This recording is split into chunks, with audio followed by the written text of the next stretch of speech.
ചേച്ചി തീർച്ചയായും ആ ഒരു വീഡിയോ എനിക്ക് തോന്നുന്നു രമേശ് ചെന്നിത്തലയുടെ ഫേസ്ബുക്ക് പേജിലാണെന്ന് തോന്നുന്നു ആ ഒരു വീഡിയോ പങ്കുവച്ചിട്ടുള്ളത്. ആ വീഡിയോ കാണുമ്പോൾ സ്വാഭാവികമായും മനുഷ്യത്വമുള്ള ഏതൊരു മനുഷ്യനും സന്തോഷമാണ് തോന്നുന്നത്. ഈ കുട്ടികൾക്ക് വീട് വെച്ചു കൊടുത്തത് ഹരിപ്പാടല്ല, രമേശ് ചെന്നിത്തലയുടെ നിയോജക മണ്ഡലത്തിലല്ല, അദ്ദേഹം മന്ത്രിയല്ല. ഈ പറയുന്ന പോലെ കേരളത്തിലെ ഹരിപ്പാട് നിന്നുള്ള MLA മാത്രമാണ് നിലവിൽ അദ്ദേഹം. ആ ഒരു മനുഷ്യനാണ് കുട്ടികൾക്ക് അനാഥരായിപ്പോയ, അച്ഛനും അമ്മയും ആത്മഹത്യ ചെയ്ത് അനാഥരായിപ്പോയ കുട്ടികളെ ജീവിതത്തിലേക്ക് അല്ലെങ്കിൽ അവർക്കൊരു കൈത്താങ്ങായി ഒരു വീട് വെച്ച് കൊടുക്കുന്നത്. നമുക്കറിയാലോ, ഇത് നമ്മൾ ചെന്നിത്തല വീട് വെച്ച് കൊടുക്കുന്നു എന്ന് പറയുമ്പോൾ ചെന്നിത്തലയുടെ കയ്യിലെ പണം എടുത്തു കൊടുത്തു എന്ന് നമ്മൾ പറയുന്നില്ല. അത് ആ ഒരു വാദമേ ശരിയല്ലല്ലോ. പക്ഷെ നമ്മൾ ഒരാൾ മുൻകൈ എടുക്കണ്ടേ? കൃത്യമായി സംസാരിക്കില്ല എന്ന് പറഞ്ഞാൽ സർക്കാരിനെതിരെ ഓരോ ആരോപണങ്ങൾ ഉന്നയിക്കുമ്പോൾ വെറും ആരോപണങ്ങളല്ല അദ്ദേഹം ഉന്നയിക്കാറുള്ളത്. കൃത്യമായ തെളിവുകളോടുകൂടി അക്കമിട്ട് നിരത്തിയാണ് അദ്ദേഹം ആ കാര്യങ്ങൾ കൃത്യമായി പറഞ്ഞു വെക്കാറുണ്ട്. ഈ കഴിഞ്ഞ ദിവസമാണ് തിരുവനന്തപുരത്ത് അമ്പൂരിയിലെ 2 കുട്ടികളുടെ അമ്മയും അച്ഛനും നഷ്ടപ്പെട്ട കുട്ടികൾക്ക് താമസിക്കാൻ വീടില്ല.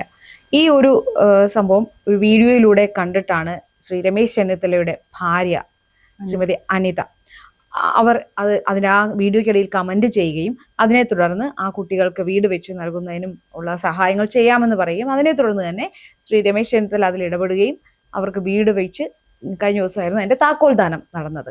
ഇവർ രണ്ടുപേരും ആ ചടങ്ങിൽ പങ്കെടുക്കുകയും ചെയ്തിരുന്നു. ഇതൊക്കെ കാണുമ്പോഴാണ് ഇതൊക്കെയാണ് ശരിക്കും പറഞ്ഞാൽ ജനപ്രതിനിധികൾ ആയവരും രാഷ്ട്രീയ പ്രവർത്തകരും സാമൂഹ്യ സേവകർ, അതായത് പൊതുപ്രവർത്തകർ ചെയ്യേണ്ട കാര്യങ്ങൾ ഇതൊക്കെയാണ്. അതിന് പകരം അത് നമ്മൾ പറയേണ്ട, ആ വിഷയത്തിലേക്ക് കടക്കാതിരിക്കുന്നതാണ് നല്ലത്. അപ്പോൾ ഇതിനെയൊക്കെ മാധ്യമങ്ങൾ എത്രത്തോളം ആഘോഷിക്കുന്നുണ്ട് എന്ന് കൂടെ നമ്മളൊന്ന് ആലോചിക്കണം. കാരണം മറ്റു പല നെഗറ്റീവ് വാർത്തകൾക്കും കൊടുക്കുന്ന ആ ഒരു പ്രാധാന്യം പോലും, അതിന്റെ ഒരു പകുതി പ്രാധാന്യം പോലും ഇത്തരം പോസിറ്റീവായിട്ടുള്ള വിഷയങ്ങൾക്ക് ഇവർ കൊടുത്തു കാണുന്നില്ല. ആ കുട്ടികൾക്ക് വീട് വെച്ച് കൊടുത്തു എന്ന് മാത്രമല്ല, അവരുടെ ഭാവിയിലേക്കുള്ള പഠിത്ത ചെലവും മുഴുവനും ഇവർ വഹിക്കാമെന്നാണ് പറഞ്ഞിരിക്കുന്നത്. ശരിക്കും ഇതൊക്കെ കേൾക്കുമ്പോൾ നല്ല സന്തോഷമല്ലേ തോന്നുന്നത്? ചേച്ചി തീർച്ചയായും ആ ഒരു വീഡിയോ എനിക്ക് തോന്നുന്നു രമേശ് ചെന്നിത്തലയുടെ ഫേസ്ബുക്ക് പേജിലാണെന്ന് തോന്നുന്നു ആ ഒരു വീഡിയോ പങ്കുവച്ചിട്ടുള്ളത്. ആ വീഡിയോ കാണുമ്പോൾ സ്വാഭാവികമായും മനുഷ്യത്വമുള്ള ഏതൊരു മനുഷ്യനും സന്തോഷമാണ് തോന്നുന്നത്.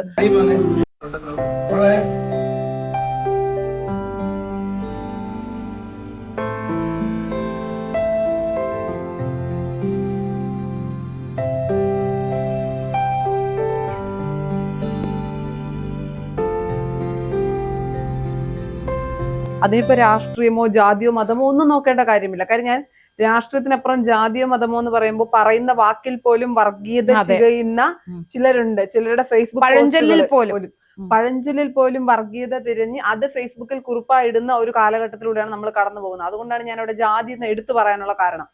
രമേശ് ചെന്നിത്തല ഇപ്പൊ ഞാൻ പറയുന്ന ഒരു ജനപ്രതിനിധി, ഇപ്പൊ ചേച്ചി പറഞ്ഞൊരു കാര്യമുണ്ടല്ലോ, ഓരോ ജനപ്രതിനിധിയും ഇതുപോലെ ആയിരിക്കണം എന്ന് പറഞ്ഞു. പക്ഷേ ജനപ്രതിനിധി എന്ന് മാത്രമല്ല, പൊതുപ്രവർത്തകൻ ഈ പറയുമ്പോ ഈ കുട്ടികൾക്ക് വീട് വെച്ചു കൊടുത്തത് ഹരിപ്പാടല്ല, രമേശ് ചെന്നിത്തലയുടെ നിയോജക മണ്ഡലത്തിലല്ല, അദ്ദേഹം മന്ത്രിയല്ല. ഈ പറയുന്ന പോലെ കേരളത്തിലെ ഹരിപ്പാട് നിന്നുള്ള MLA മാത്രമാണ് നിലവിൽ അദ്ദേഹം. ആ ഒരു മനുഷ്യനാണ് കുട്ടികൾക്ക് അനാഥരായിപ്പോയ, അച്ഛനും അമ്മയും ആത്മഹത്യ ചെയ്ത് അനാഥരായിപ്പോയ കുട്ടികളെ ജീവിതത്തിലേക്ക് അല്ലെങ്കിൽ അവർക്കൊരു കൈത്താങ്ങായി ഒരു വീട് വെച്ചു കൊടുക്കുന്നത്. ഈ അനാഥരാകുന്ന ആളുകൾ എപ്പോഴാണ് അനാഥരാകുന്നത്? സ്നേഹം കൊണ്ട്, ചുറ്റുമുള്ളവർ സ്നേഹം കൊണ്ട് പരിഗണിക്കുമ്പോഴും സ്നേഹം കൊണ്ട് അവരെ പൊതിയുമ്പോഴുമാണ് അവർ അനാഥരാകുന്നത്. ഞാൻ പറയുന്നു, ആ കുട്ടികൾ അനാഥരല്ല. ഇനി അവരെ അനാഥരായി നമുക്ക് പറയാനാകില്ല. കാരണം രമേശ് ചെന്നിത്തലയെ പോലെ, അല്ലെങ്കിൽ രമേശ് ചെന്നിത്തലയുടെ കുടുംബവും ഇതിനൊക്കെ അപ്പുറം ഇനി ആ കുട്ടികൾക്ക് ഒരുപാട് സഹായങ്ങൾ ചെയ്യാൻ ഒട്ടനവധി പേര് രംഗത്തേക്ക് വരും. അത് യാതൊരു സംശയവുമില്ല. അത് രാഷ്ട്രീയം നോക്കിയിട്ടായിരിക്കില്ല. നമുക്കറിയാം, സമൂഹത്തിൽ ഇത്തരം ഒറ്റപ്പെട്ടു പോകുന്ന അനാഥരായ ആളുകളെ സഹായിക്കാനൊക്കെ ഒരുപാട് പേര് വരാറുണ്ട്. ഈ പറയുന്ന പോലെ വെറും വാഗ്ദാനമായി അത് മാറിയില്ല എന്ന് പറയുന്നതും വലിയൊരു കാര്യമാണ്. ഈ ഒരു ആത്മഹത്യ, ഇപ്പൊ ഒരു കുടുംബത്തിൽ അമ്മയോ അച്ഛനോ ആത്മഹത്യ ചെയ്യുന്നു, അല്ലെങ്കിൽ മരിക്കുമ്പോഴൊക്കെ സർക്കാർ ഉൾപ്പെടെ വന്ന് വാഗ്ദാനങ്ങൾ നൽകി പോകും. വീട് വെച്ച് കൊടുക്കാമെന്ന് പറഞ്ഞിട്ട് വീട് വെച്ച് കൊടുക്കാതെ പോകുന്നതൊക്കെ നമ്മൾ കാണാറുണ്ട്. നവംബറിൽ പറഞ്ഞ വാഗ്ദാനം ഫെബ്രുവരിയിൽ അത് വാഗ്ദാനമല്ല, അത് നിറവേറ്റി ഒരു വീട് രമേശ് ചെന്നിത്തലയ്ക്ക് കൊടുക്കാൻ കഴിഞ്ഞിട്ടുണ്ട്.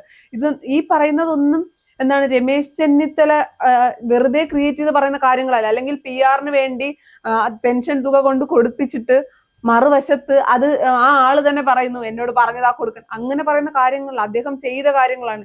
ഇതൊക്കെയാണ് അംഗീകരിക്കേണ്ടത്.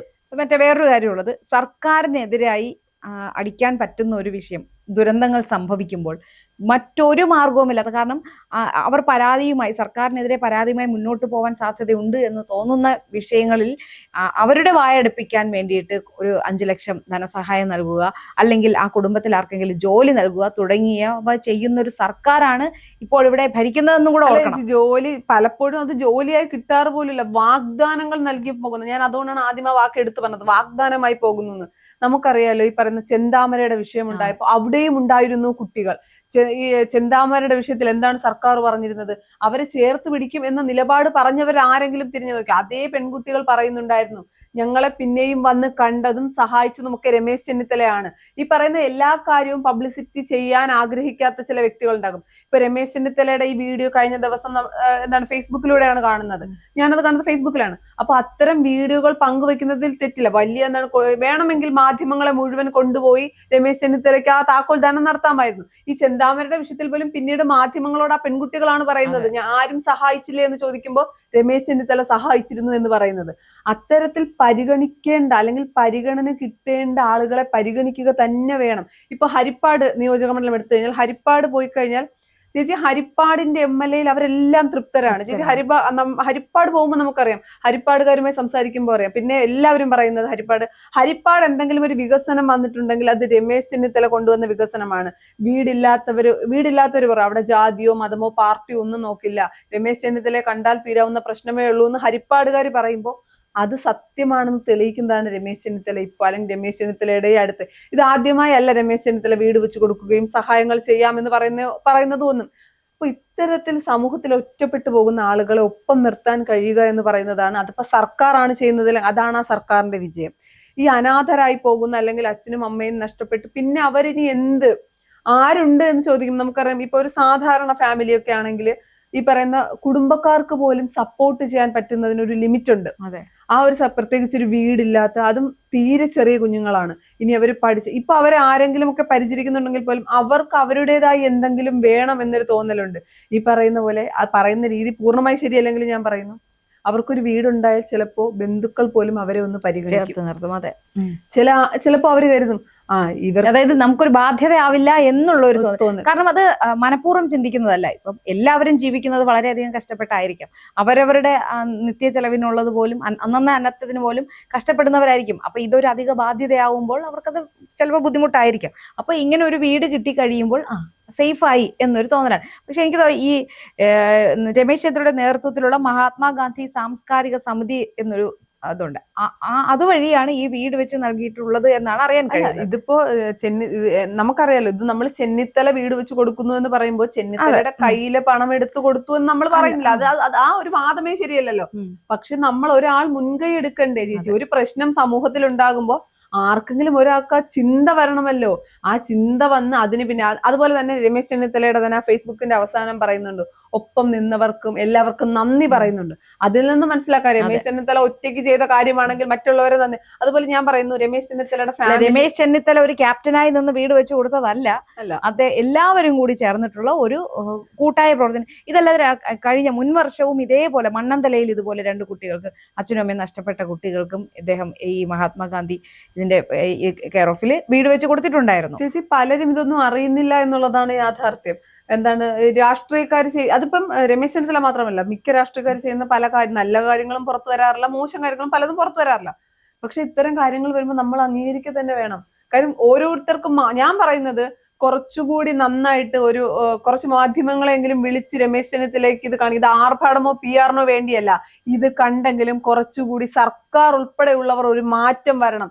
ഞങ്ങൾ ചെയ്യാനുള്ള കാര്യം ഞങ്ങൾക്ക് ചെയ്യാൻ കഴിഞ്ഞില്ല എന്ന് സർക്കാരിനൊരു തിരിച്ചറിവ് ഉണ്ടാകാൻ അത് കഴിയുമായിരുന്നു. അതുപോലെ തന്നെ രമേശ് ചെന്നിത്തലയുടെ വൈഫാണ് ഈ വീഡിയോ കണ്ടിട്ട്, ഈ കുട്ടികളുടെ വീഡിയോ കാണുകയും അവരാണ് അതിന് മുൻകൈ എടുക്കുന്നത്. പിന്നീടാണ് രമേശ് ചെന്നിത്തലയോട് പറയുന്നതെന്ന് പറയുമ്പോൾ ആ ഫാമിലി അത്രയും സപ്പോർട്ടീവാണ്. രമേശ് ചെന്നിത്തല നമുക്കറിയാം, ഏത് രാഷ്ട്രീയക്കാരൻ്റെ അടുത്തും അവരുടെ ഫാമിലി അത്രയും സപ്പോർട്ടായി നിന്നാൽ മാത്രമേ അവർക്ക് ഇത്തരം കാര്യങ്ങൾ ചെയ്യാൻ പറ്റും. അപ്പൊ അത്രയും ഫാമിലി സപ്പോർട്ടാണ്. അവര് പോലും എല്ലാ ചെറിയ കാര്യങ്ങളിലും അവരത് ശ്രദ്ധിക്കുന്നുണ്ട്.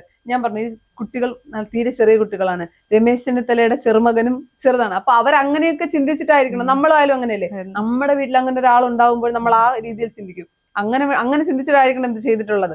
അപ്പോൾ ഇത്തരം കാര്യങ്ങൾ ചെയ്യുമ്പോൾ ഈ രമേശ് ചെന്നിത്തല ചെയ്തതുപോലെ ഓരോരുത്തരും ചെയ്താല് നമ്മുടെ നാട് നന്നാവുമായിരുന്നു. ഹരിപ്പാടുകാർക്ക് മാത്രമല്ല, സത്യം പറഞ്ഞാല് ചിലപ്പോൾ നമ്മൾ അറിയാത്ത ഒരുപാട് കാര്യങ്ങൾ ഇനിയും ഉണ്ടായിരിക്കാം. നമുക്കറിയാവുന്ന ചെന്നിത്തല എന്ന് പറയുന്ന രാഷ്ട്രീയക്കാരനായ, മാധ്യമങ്ങൾക്ക് മുന്നിൽ ഓരോ വിഷയത്തിലും ഡേറ്റ വെച്ച് സംസാരിക്കുന്ന, അല്ലെങ്കിൽ എന്താണ് സർക്കാരിനെതിരെ സംസാരിക്കുന്ന ചെന്നിത്തലയാണ്. ഇതിനൊക്കെ അപ്പുറം സ്നേഹത്തിന്റെ മുഖമുള്ള ഒരു ചെന്നിത്തലയുണ്ട്. കാര്യം ചെന്നിത്തല വളരെ രൂക്ഷമായൊന്നും സംസാരിച്ച് നമ്മൾ കേൾക്കാറില്ലല്ലോ. ഗൗരവത്തിൽ സംസാരിക്കാറുണ്ടെങ്കിലും വളരെ രൂക്ഷമായി സംസാരിക്കാറില്ല.